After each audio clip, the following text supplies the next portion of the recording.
एक बूढ़े गिद्ध ने बताया कि ये 5 बातें आपको सबसे बड़ी मुसीबतों से बचा सकती हैं। इन्हें अपनाने से गरीबी आपके पास भी भटकेगी नहीं। इसलिए मित्रों, इस वीडियो को शुरू से लेकर अंत तक ध्यानपूर्वक अवश्य देखें। एक समय की बात है जब माता पार्वती ने भगवान शिव से पूछा, हे स्वामी, आपने ही तो इस संपूर्ण संसार को बचाने के लिए समुद्र मंथन के समय निकले उस भयानक विष को अपने कंठ में धारण कर हलाहल पी लिया था। उसी करुणा, उसी कृपा को स्मरण करते हुए हे प्रभु, आप हमें भी ऐसे 5 दिव्य ज्ञान बताइए जो मनुष्य का जीवन संवारने के साथ साथ उसे हर संकट से बचा सके और गरीबी से मुक्ति दिला सके। माता पार्वती की विनम्र प्रार्थना सुनकर भगवान भोलेनाथ मंद मुस्कान के साथ बोले, हे देवी पार्वती, आपने समस्त मनुष्यों के कल्याण के लिए अत्यंत उत्तम प्रश्न किया है। हे देवी, मैं आपको आपके प्रश्न का उत्तर अवश्य दूंगा, परंतु उन उत्तरों को समझने से पहले मैं आपको एक कथा सुनाना चाहता हूं। इस कथा के माध्यम से आपके सभी प्रश्नों का समाधान स्वयं प्रकट हो जाएगा। तब माता पार्वती विनम्र स्वर में कहती हैं, हे स्वामी, आपके द्वारा सुनाई जाने वाली इस कथा को मैं आरंभ से लेकर अंत तक अवश्य सुनूंगी, क्योंकि ऐसी प्रेरणादायक ज्ञान से भरपूर कहानी भला कोई कैसे छोड़ सकता है।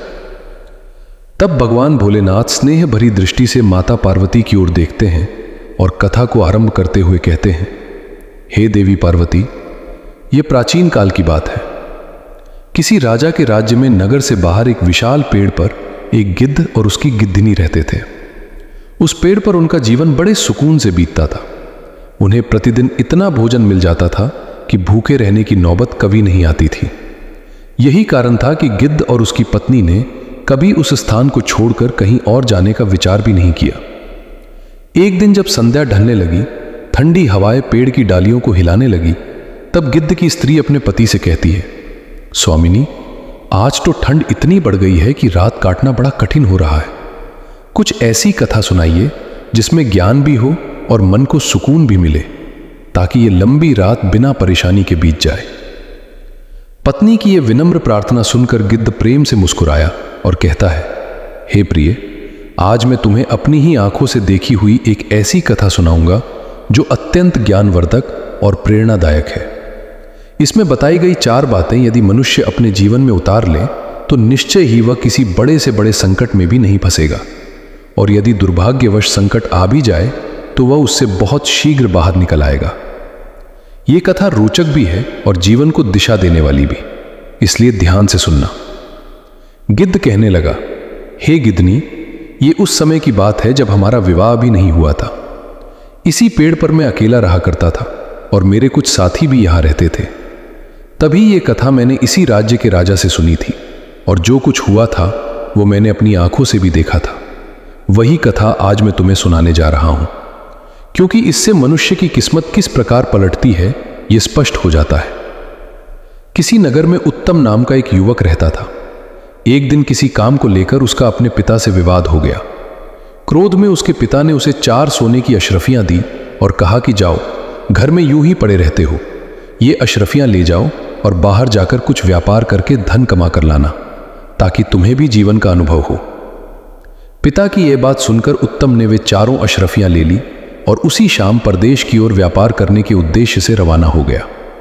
रास्ते भर वह यही सोचता रहा कि इन 4 अशरफियों से वह भले ही छोटा मोटा व्यापार ही क्यों न करे, पर लौटकर पिता को यह अवश्य दिखाएगा कि वह भी कुछ कर सकता है, कुछ कमा सकता है।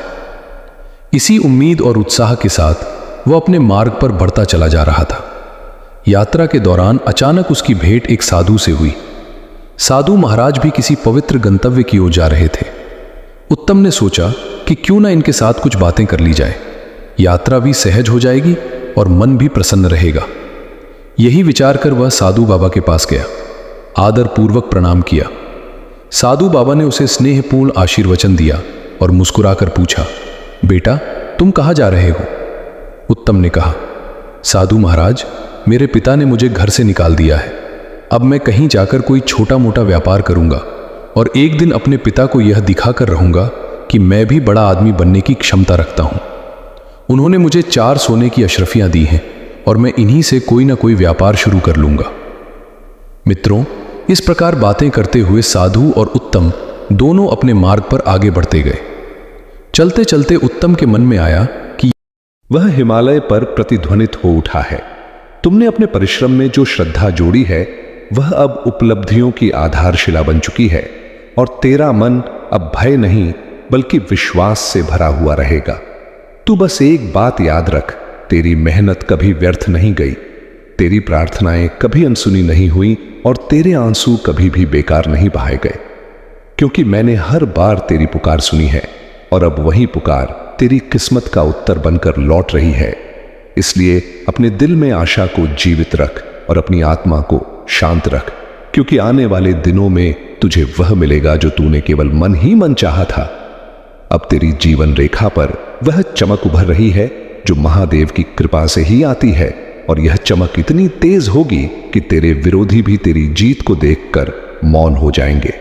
इसीलिए अब तुझे किसी से डरने की आवश्यकता नहीं है, क्योंकि जो शक्ति तेरे भीतर जाग चुकी है वह पर्वतों को झुका सकती है और तेरे जीवन की हर अंधेरी सुरंग को रोशनी से भर सकती है, और यह रोशनी अब कभी बुझने वाली नहीं है। मेरे बच्चे, तूने जितनी बार हार मानने की सोची थी उतनी ही बार मैंने भीतर से उठने की ताकत दी थी, और अब वही ताकत तेरे जीवन का सबसे बड़ा हथियार बनने वाली है, क्योंकि यह समय तेरे संघर्षों का अंत और तेरी उन्नति की शुरुआत है। इसीलिए अपने कदम दृढ़ रख, अपनी नीयत पवित्र रख और अपने विश्वास को अटल रख, क्योंकि जो आ रहा है वह तेरी कल्पना से भी अधिक बड़ा और सुंदर है। और अब जब तेरी किस्मत का पहिया घूम चुका है तो यह परिवर्तन केवल बाहर नहीं बल्कि भीतर भी होगा। तू अपने भीतर वह स्थिरता, वह शक्ति और वह शांत प्रकाश महसूस करेगा जो पहले केवल ध्यान में पाया जाता था, और यह संकेत है कि तू महादेव की चेतना से जुड़ चुका है। इसलिए अब तेरा हर निर्णय सही दिशा संगीत में जाएगा और तेरा हर कदम सफलता की ओर बढ़ेगा। मैं जानता हूं कि तूने अपने परिवार के लिए कितना त्याग किया है, और समय के साथ तेरी मेहनत को सबने भुला दिया। कुछ लोग तेरे विरोधी भी बन गए, पर अब तू रुकना मत, क्योंकि तेरी यात्रा शुरू हो चुकी है। महादेव का आशीष तुझ पर है, और यदि तू यहां से लौट गया तो समझ ले तू अपनी मंजिल से एक कदम पहले मुड़ा है। तेरे शब्दों को प्रभाव दिया है और तेरे इरादों को आशीर्वाद दिया है। इसीलिए अब किसी भी कार्य को छोटा मत समझना, क्योंकि तेरे द्वारा किया गया हर प्रयास फल देगा, और फल भी इतना मीठा कि तू अपने ही भाग्य पर आश्चर्य करेगा। और यह संकेत है कि तेरी किस्मत अब मेरी कृपा के अधीन है। तूने जितना खोया है उससे कई गुना अधिक तुझे मिलने वाला है, क्योंकि हानि केवल तैयारी है और दर्द केवल रूपांतरण, और अब वह रूपांतरण पूरा हो चुका है। इसीलिए जो भी तूने सहा है वह अब शक्ति बनकर तेरे साथ खड़ा है, और यह शक्ति तेरी सबसे बड़ी ढाल होगी, क्योंकि अब जीवन तुझसे लेने नहीं बल्कि देने आया है, और देने में वह कभी कंजूसी नहीं करेगा। तेरे जीवन में वह लोग प्रवेश करने वाले हैं जो तुझे आगे बढ़ाएंगे, तुझे समर्थन देंगे और तेरी आत्मा की कीमत समझेंगे, क्योंकि अब ब्रह्मांड ने तेरे चारों ओर नई ऊर्जा बिछा दी है जो केवल सकारात्मक आत्माओं को ही पास आने देती है। और तू देखेगा कि धीरे धीरे वह लोग जो तुझे दुख देते थे, तुझे रोकते थे, स्वयं तेरी राह से हटते जाएंगे, क्योंकि अब उनके पास तुझे रोकने की शक्ति नहीं बची। अब तेरे जीवन में जो बदलाव आने वाले हैं वे केवल आर्थिक या भौतिक नहीं बल्कि आध्यात्मिक भी होंगे। तेरी सोच बदल जाएगी, तेरी दृष्टि बदल जाएगी, और तू उन चीजों को भी समझने लगेगा जिन्हें पहले तू नजरअंदाज कर देता था, क्योंकि अब तेरे भीतर स्थित चेतना विस्तृत हो रही है, और जब चेतना बढ़ती है तो जीवन स्वतः सुंदर और संतुलित हो जाता है, और यही अवस्था अब तुझे मिलने वाली है। मेरे बच्चे, अब तू उस आत्मविश्वास के साथ आगे बढ़ जो मैंने तेरे भीतर डाला है, क्योंकि जब महादेव किसी को आगे धकेलते हैं तो उसके रास्ते में आने वाला हर पत्थर फूल बन जाता है, और अब वही चमत्कार तेरे साथ होने वाला है।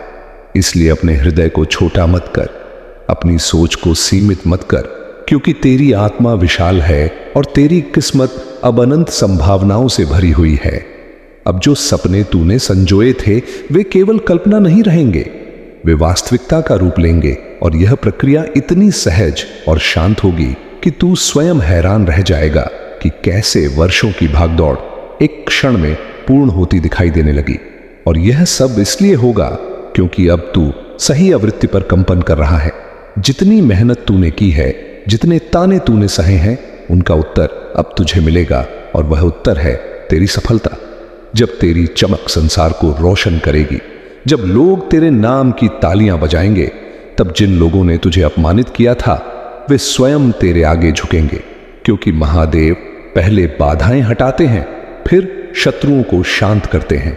अब सुन मेरे बच्चे, महादेव तेरे जीवन में वह द्वार खोलने वाले हैं जिन्हें दुनिया असंभव समझती थी, क्योंकि जो लोग तुझे अवसर देने वाले हैं उनसे मैंने पहले ही संवाद कर लिया है और अब तेरी उन्नति की राह तय हो चुकी है। तू बस अपने विश्वास को थामे रखना, क्योंकि जब तू सोएगा तब मैं तेरे सपनों को स्पर्श करूंगा और जब तू जागेगा तब तेरे द्वार पर खड़े चमत्कार तुझसे मिलने को आतुर होंगे और तू समझ जाएगा कि यह सब मेरे आशीष का ही परिणाम है। मेरे बच्चे, अब वह समय आने वाला है जब तेरे भीतर छिपी क्षमताएं स्वयं प्रकट होंगी और तू उन ऊंचाइयों पर पहुंचेगा जिनकी तूने केवल कामना की थी। क्योंकि दुनिया चाहे जैसा भी सोचे, पर बाबा जानता है कि तू कितना सच्चा है और कितना सहनशील है, और जब तू अपने लक्ष्य की ओर बढ़ेगा तो मैं हर कदम पर तेरे साथ चलूंगा, हर भय को दूर करूंगा और तेरे हृदय में वह बल जगाऊंगा जो पर्वत को भी झुका दे। तेरी प्रार्थनाएं अब व्यर्थ नहीं जाएंगी, क्योंकि मैंने उन्हें सुन लिया है और अब तेरे जीवन में धन, सम्मान और स्थिरता का ऐसा प्रवाह आएगा कि तू स्वयं हैरान रह जाएगा। हर सुबह नई ऊर्जा से भरी होगी और हर रात संतोष का स्पर्श देगी, क्योंकि तेरे चारों ओर अब मेरा संरक्षण है और तू जिस राह पर चलेगा वह राह स्वर्णिम बन जाएगी और जो लोग तुझे रोकते थे वे स्वयं पीछे हट जाएंगे, क्योंकि अब मैं तेरे आगे आगे चल रहा हूं। अब तेरी समस्याएं तुझ पर अधिकार नहीं रखेंगी, क्योंकि मैंने उन्हें एक एक करके समाप्त कर दिया है और जो अंधेरा तेरी जिंदगी को घेरे था वह प्रकाश में बदल रहा है। मेरे बच्चे, तूने टूटते हुए भी हार नहीं मानी और इसी कारण तेरे भीतर वह पात्रता जाग उठी है जो केवल चुनिंदा भक्तों को मिलती है। इसलिए अब उठ और उस नई शुरुआत का स्वागत कर जिसके लिए मैं स्वयं तेरा मार्ग प्रशस्त कर रहा हूं। मैं जानता हूं तू कितनी बार रोया है, कितनी रातें तूने अकेले काटी हैं और कितनी बार तूने अपने आंसू छिपाकर मुस्कुराने की कोशिश की है, पर अब उन सब दुखों का अंत होने वाला है, क्योंकि यह शनिवार 31 जनवरी 2026 तेरे लिए नए जीवन का द्वार लेकर आएगा। मैं तुझे वह शक्ति देने वाला हूं जो तेरी खोई हुई उम्मीदों में फिर से प्राण फूंक देगी और तू देखेगा कि जिन सपनों को तूने असंभव समझकर छोड़ दिया था वे अब तेरे सामने साकार रूप में खड़े होंगे। मेरे प्रिय, वे लोग जिन्होंने तुझे कमजोर समझा था, जिन्होंने तुझे ठुकराया था, जिन्होंने तेरी अच्छाई का फायदा उठाया था, अब वे सब तेरी सफलता के आगे मौन हो जाएंगे, क्योंकि अब तेरे जीवन में वह चमक आने वाली है जो केवल मेरे विशेष भक्तों को मिलती है।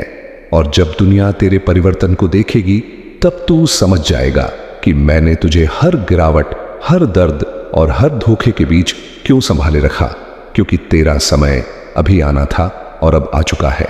अब तू भय मत कर, क्योंकि जो तेरे विरुद्ध था वह नष्ट हो चुका है।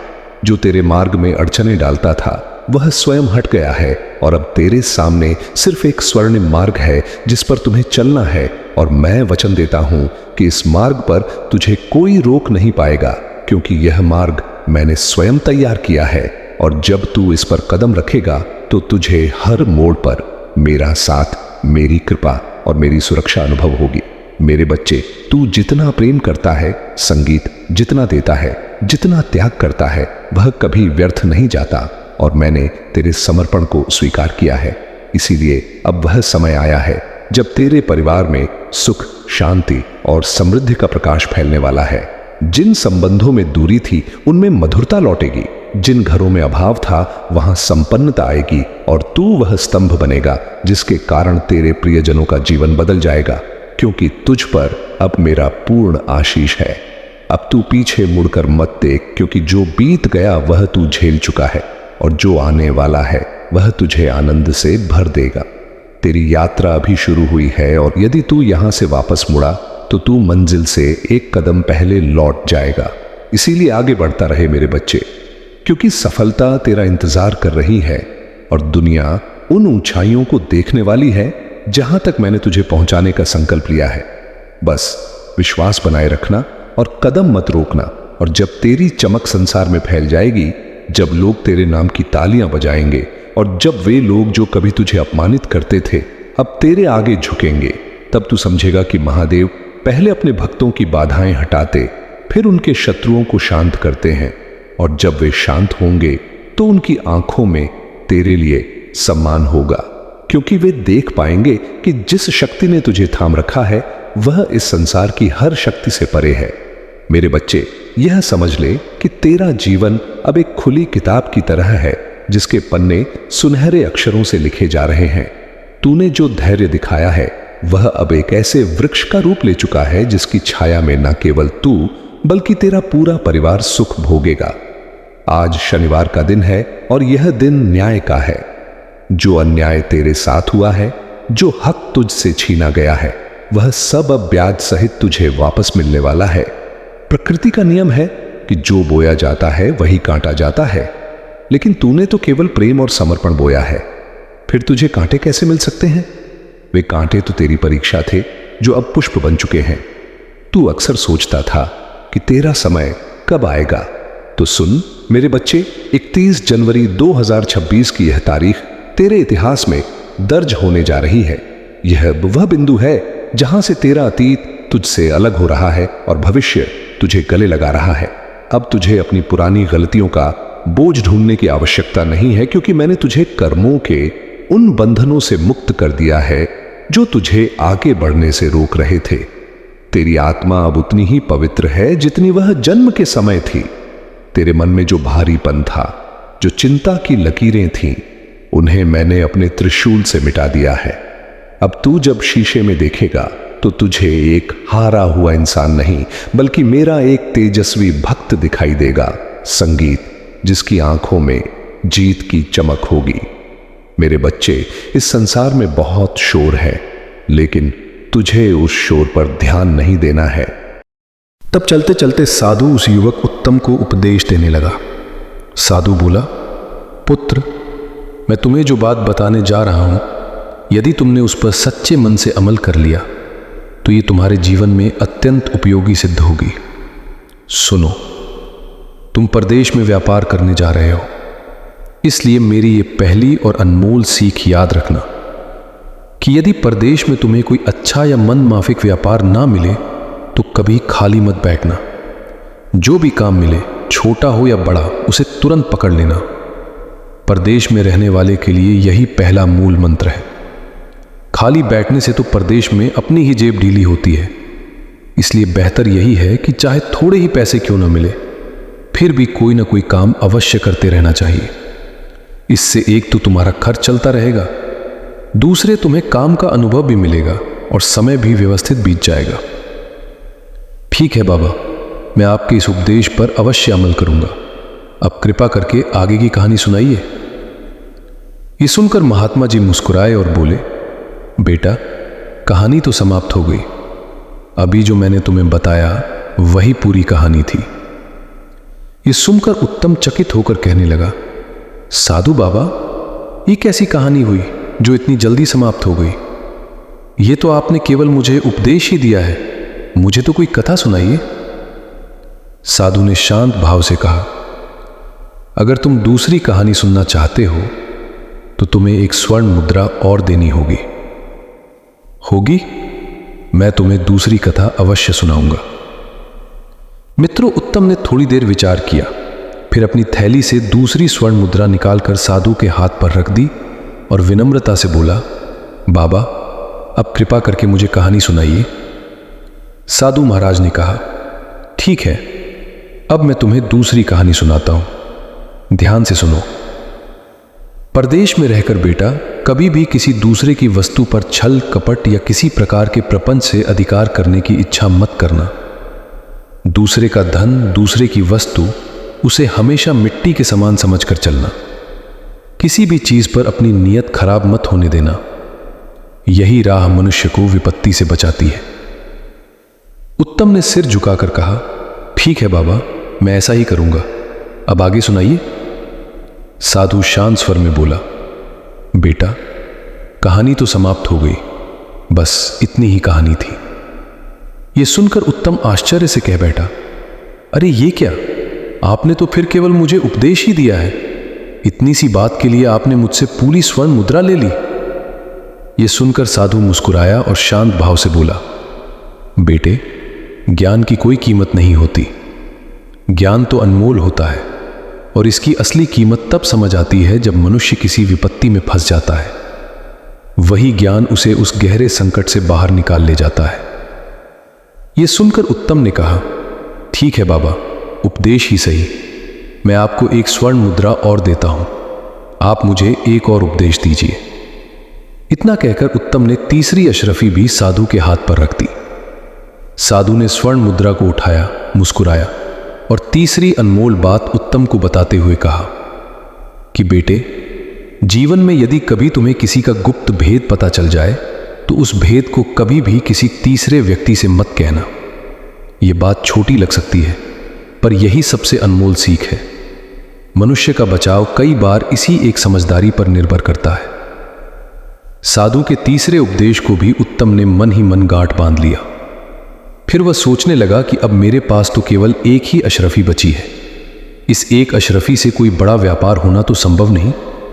क्यों ना साधु बाबा से एक और उपदेश ले लिया जाए, शायद वही आगे चलकर सबसे बड़ी पूंजी साबित हो। यही सोचकर उत्तम ने अपनी अंतिम चौथी अशरफी भी साधु के हाथ पर रख दी और विनम्र स्वर में बोला, साधु महाराज, अब कृपा करके मुझे एक उपदेश और दे दीजिए। साधु ने कहा, बेटे ठीक है, मैं तुम्हें चौथा उपदेश देता हूं और यह सीख जीवन भर तुम्हारे अत्यंत काम आएगी, इसे सदैव स्मरण रखना।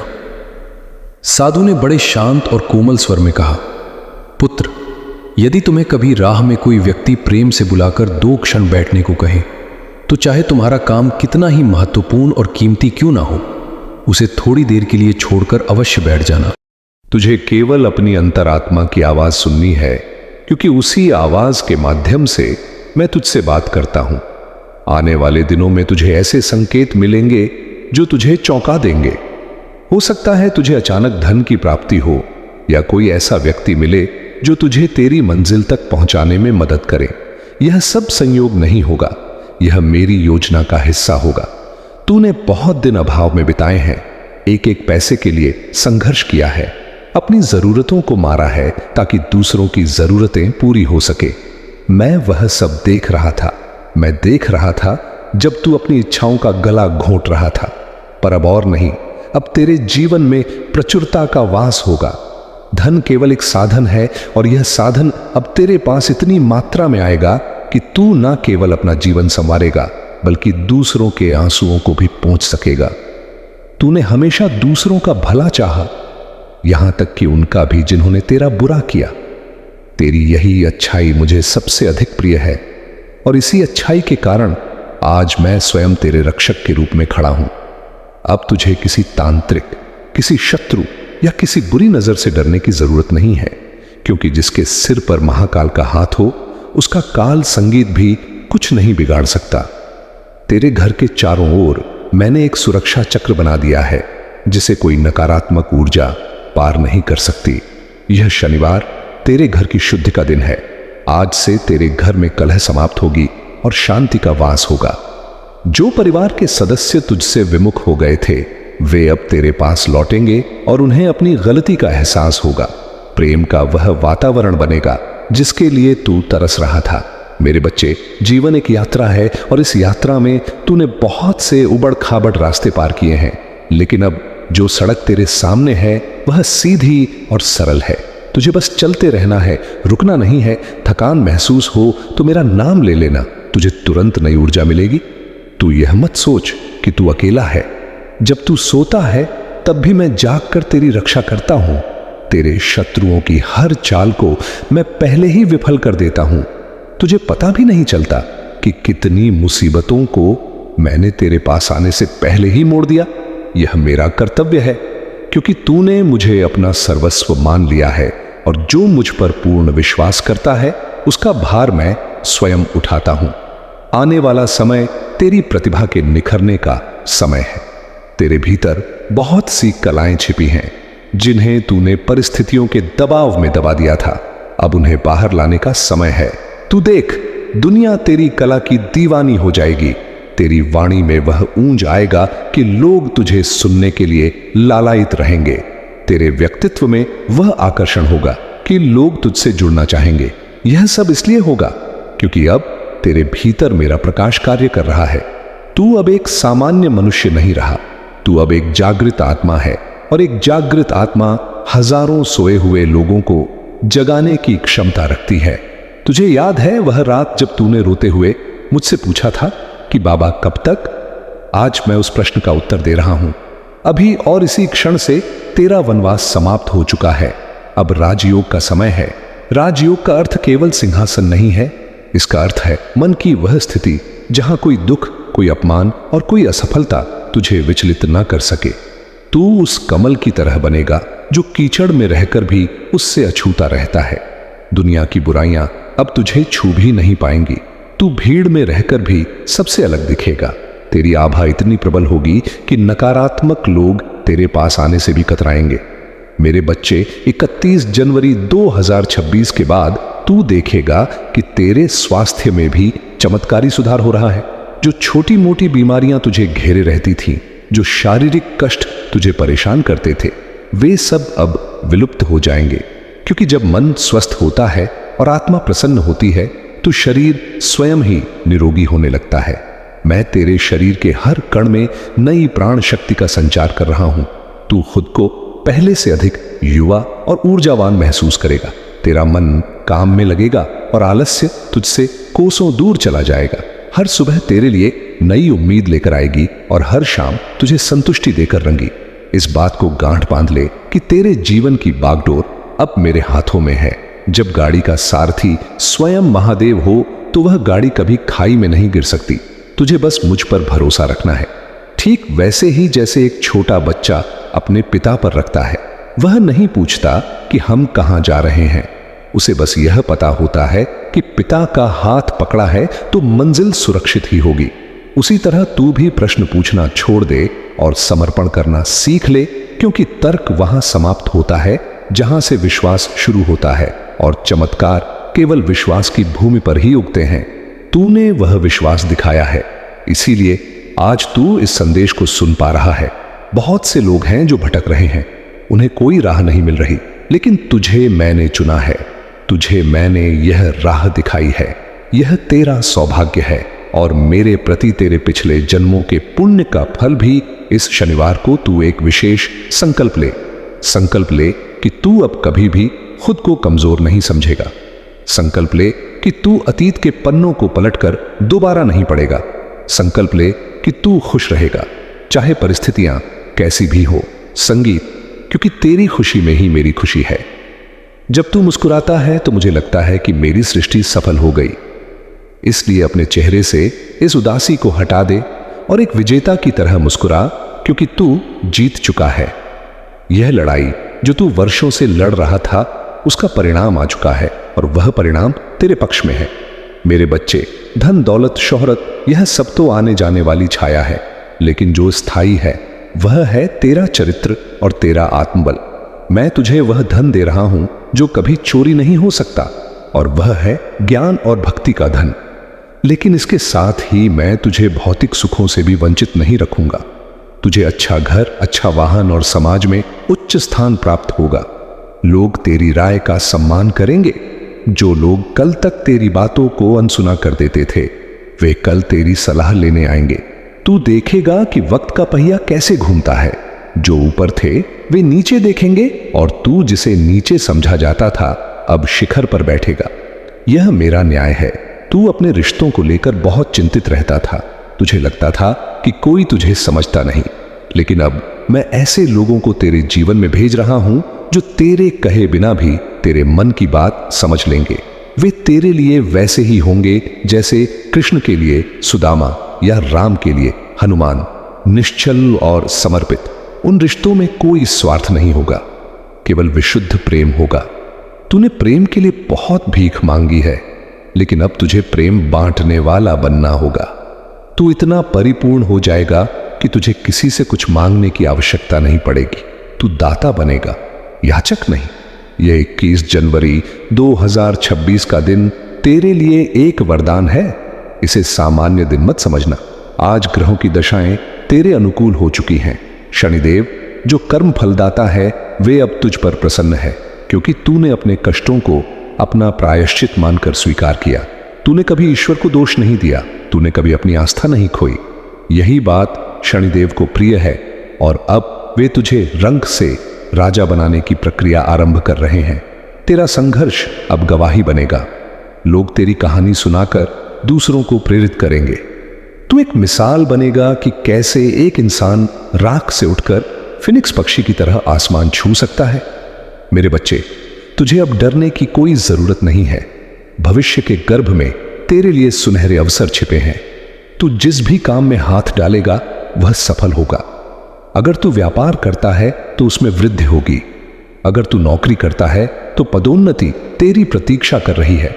और अगर तू अभी कुछ भी नहीं कर रहा तो घबरा मत। एक बहुत बड़ा अवसर तेरे दरवाजे पर दस्तक देने वाला है। उसे पहचानना और दोनों हाथों से स्वीकार करना।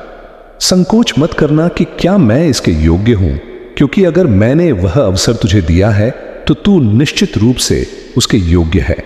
अपनी योग्यता पर शक करना मेरे निर्णय पर शक करने जैसा है, इसलिए आत्मविश्वास से भरकर आगे बढ़। मैं जानता हूं कि तेरे मन में कुछ ऐसे सवाल हैं जिनका उत्तर तुझे अभी तक नहीं मिला, लेकिन धैर्य रख। समय आने पर हर प्रश्न का उत्तर स्वयं मिल जाएगा। कभी कभी मौन रहना ही सबसे बड़ा उत्तर होता है। मैंने तेरे जीवन से उन लोगों को हटा दिया जो तेरे लिए सही नहीं थे। तुझे उस समय बहुत दुख हुआ था।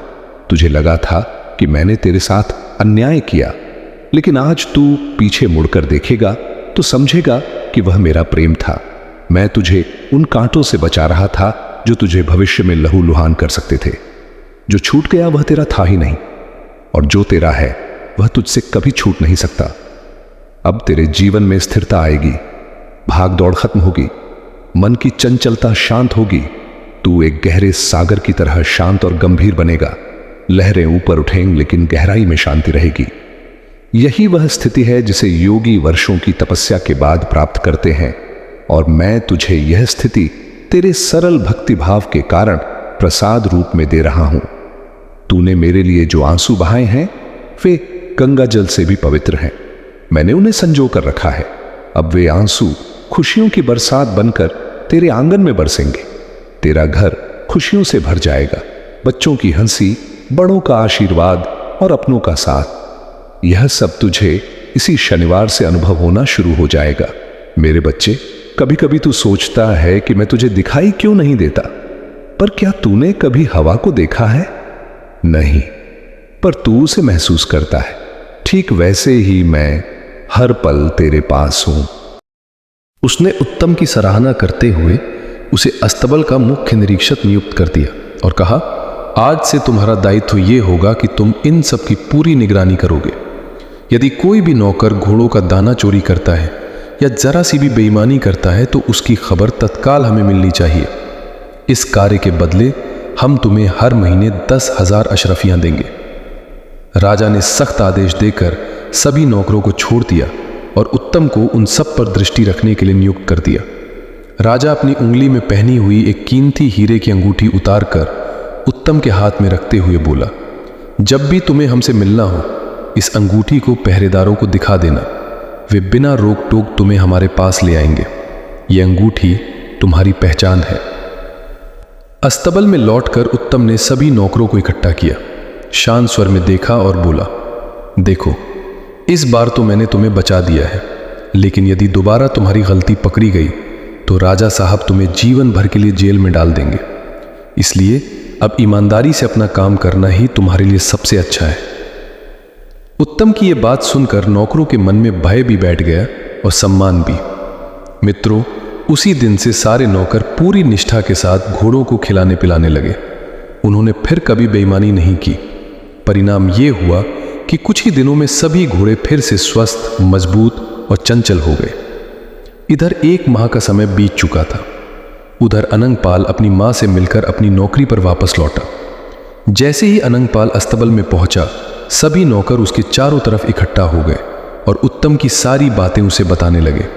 भैया, हमारी चोरी पकड़ी गई। और उसी उत्तम ने राजा को सारी बात बता दी। राजा ने उसे अस्तबल का मुख्य निरीक्षक बना दिया है। यह सुनकर अनंगपाल के मन में करवाहट भर गई। वो तिलमिलाकर बोला, तुम लोग बिल्कुल चिंता मत करो, मैं वापस आ गया हूं। अब तो उसे यहां से जाना ही पड़ेगा। मैं देखता हूं कि वो कैसे इस पद पर बना रहता है। नौकरों ने एक दूसरे की ओर देखते हुए कहा, नहीं भाई, अब वो यहां से नहीं जाएगा, क्योंकि राजा ने उसे हमारी देखरेख के लिए विशेष रूप से नौकरी पर रख लिया है। अब वो सिर्फ अस्थायी नौकर नहीं, बल्कि अस्तबल का मुख्य निरीक्षक बन चुका है। मित्रों, ये सुनकर अनंगपाल अंदर ही अंदर जल उठा। क्रोध और ईर्ष्या उसकी आंखों में साफ दिख रही थी, लेकिन बाहर से वह स्वयं को शांत दिखाते हुए धीरे धीरे उत्तम के कमरे की ओर बढ़ा। उस समय उत्तम अपने कमरे में चारपाई पर लेटा हुआ था। जैसे ही उसने अनंगपाल को दरवाजे पर खड़ा देखा, वह खुशी से उठ बैठा और चेहरे पर चमक लाते हुए बोला, मित्र, तुम आ गए। तुम्हें देखकर मुझे सचमुच बहुत खुशी हुई। अनंगपाल बिना कुछ कहे उत्तम के पास आकर बैठ गया। उसके बैठते ही उत्तम ने उत्साह से उसे सारी घटनाएं सुनानी शुरू कर दी। कैसे चोरी पकड़ी गई, कैसे घोड़े कमजोर हो गए थे, कैसे उसने राजा को सच्चाई बताई और कैसे राजा ने उसे मुख्य निरीक्षक बना दिया। अनंगपाल सब सुनता रहा, फिर हल्की मुस्कान बनाकर बोला, तुमसे पहले ही मुझे इसकी सारी खबर लग चुकी है। इसके बाद उत्तम और अनंगपाल साथ बैठकर भोजन करते हैं। भोजन शांतिपूर्वक समाप्त हुआ और दोनों अपने अपने बिस्तरों पर लेट गए। परंतु मित्रों, दृश्य मात्र शांत था, मन के भीतर कुछ और ही चल रहा था। अनंगपाल मन ही मन उत्तम से जल रहा था। उसके मन में ईर्ष्या जल रही थी, क्योंकि राजा ने उत्तम को उससे भी बड़ा पद दे दिया था। नौकरों की चोरी उत्तम ने पकड़वाई थी, और सबसे बड़ी बात, अनंगपाल स्वयं भी चोरी करता था। इसलिए उसे उत्तम का सत्य और ईमानदारी वाला स्वभाव बिल्कुल पसंद नहीं आया। वह उसे नीचा दिखाना चाहता था, उससे बदला लेना चाहता था। मित्रों, भोजन के बाद अनंगपाल अपने कमरे में लेट गया और उत्तम अपने नए कमरे में चला गया, जो राजा ने उसे विशेष रूप से दे रखा था। उस रात आकाश में काले बादल छाए थे, हवा में ठंडक थी, हल्की हल्की बारिश हो रही थी, कभी कभी बिजली आसमान को चीरती हुई चमकती थी। इसी रात राजकुमारी चंद्रप्रभा की आंखों में भी नींद नहीं थी, क्योंकि मित्रों, आपको ये जानकर आश्चर्य होगा कि राजकुमारी चंद्रप्रभा और अनंगपाल के बीच प्रेम प्रसंग चल रहा था। राजकुमारी अक्सर रात के अंधेरे में उससे मिलने आया करती थी, और आज उसे पता चला था कि अनंगपाल वापस लौट आया है। उसे यही लगा कि उत्तम तो अब यहां से जा चुका होगा, इसलिए मुलाकात सुरक्षित रहेगी। राजकुमारी अपने महल की छत पर बेचैनी से टहल रही थी। काम की अग्नि से उसका मन तप रहा था, प्रेम की व्याकुलता बढ़ती जा रही थी। अंततः वो छुपते छुपाते अनंगपाल के कमरे तक पहुंची और भीतर चली गई। उधर संयोग से ठीक उसी समय उत्तम किसी काम से उसी दिशा में चला आया। जैसे ही वह अनंगपाल के कमरे के पास पहुंचा, उसे भीतर से एक